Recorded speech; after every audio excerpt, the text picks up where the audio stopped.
Well, this is Tim here from Your Six Studios. Today in this video, I'm going to show you how to use your phone to send messages with your Tesla vehicle. So the first thing you want to do is set this up with Bluetooth. So let's go to Controls and scroll on down to Bluetooth under this menu, and then select this. And you can see I have my phone already on here. I'm just going to go to Forget Device.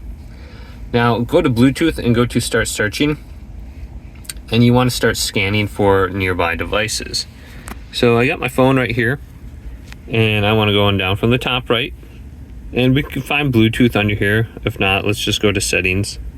So let's go to Settings, and then go on down to Connected Devices right here, Bluetooth, and go to Pair New Device and start scanning. And my phone should automatically show up on my Tesla screen here. So we can go to Connect, and then you're going to have to accept the permissions on your phone. So this code is going to pop up. We just want to go to Allow Access to Contact History and go to Pair. And there might be one more thing that we have to accept on our phone screen. Otherwise, it's not going to connect. So you can see it's still connecting.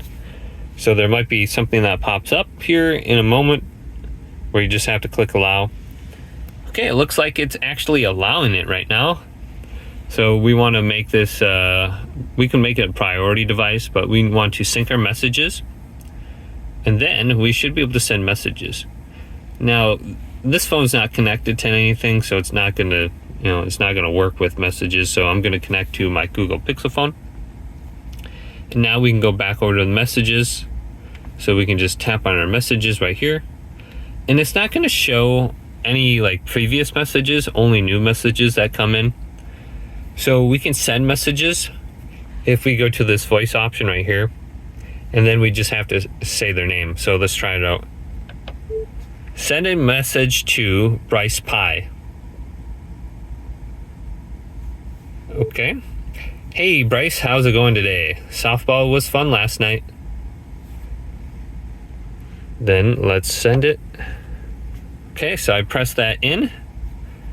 So you can kind of see how I did that just with the voice icon. You have to say send message to that person. I believe you could say just call that person too. And then you can send a message, and you can see it's on here now. It says, hey Bryce, how is it going today? Softball was fun last night. So they should be able to respond now, and we'll see any kind of new message threads to come in here. As soon as we get out of the car and come back in, everything's going to be re-deleted again.